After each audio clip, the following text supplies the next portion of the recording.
Wow, this is fantastic so far. So let me clarify something. No, this is not the movies. This is not going to be the movies, but it is just as well shot and gorgeous as them. So let me clarify what the show actually is, because there has been some confusion, it seems. This is not a sequel. This is not a remake. This is essentially a prequel set thousands of years before the Lord of the Rings that we're familiar with. So, no, it's not very likely that we're going to be getting tons of cameos every week from younger versions of characters. No, it's not very likely that Gandalf is going to show up. It's not very likely that Smeagol is going to show up. And, Bilbo and Frodo definitely not going to show up. But I'll say there is a younger version of a character in the first two episodes, and I'm not going to spoil who it is. But the actor that got to play them really feels like a young version of this character. And I will say these first two episodes that they released today are basically exposition, but it is compelling exposition. Now, there are a lot of characters and plot lines to keep track of, which is my main criticism, but the upside is that all the characters and plots we follow are interesting. Like, I'm rooting for each of these characters, and I want to see how their stories play out.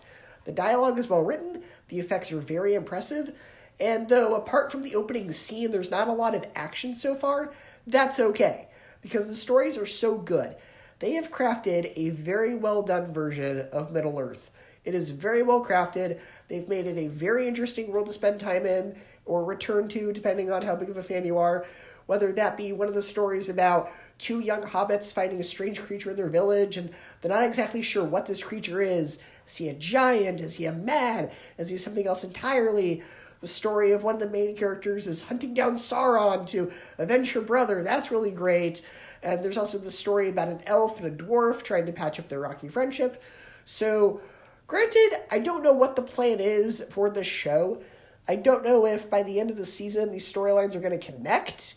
But so far, based on just these two episodes, I'm thinking it probably would have worked better as an anthology instead of trying to jump from one plotline to the next and then back again, because ultimately that makes it really hard to keep track of. But other than some narrative flow issues, I still think this is fantastic.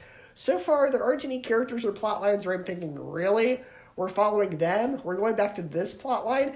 Because that was a huge problem with the Halo show, even though I really enjoyed the Halo show. I was like, I don't care about, the girl that Master Chief adopts. I don't care about her. I don't care about that storyline. But that is not an issue with this show so far. All of these characters and plot lines are fantastic. I would say this is definitely a worthy Lord of the Rings story. It's just as compelling as the films. I think Tolkien would be proud. It is definitely worth walking into Mordor.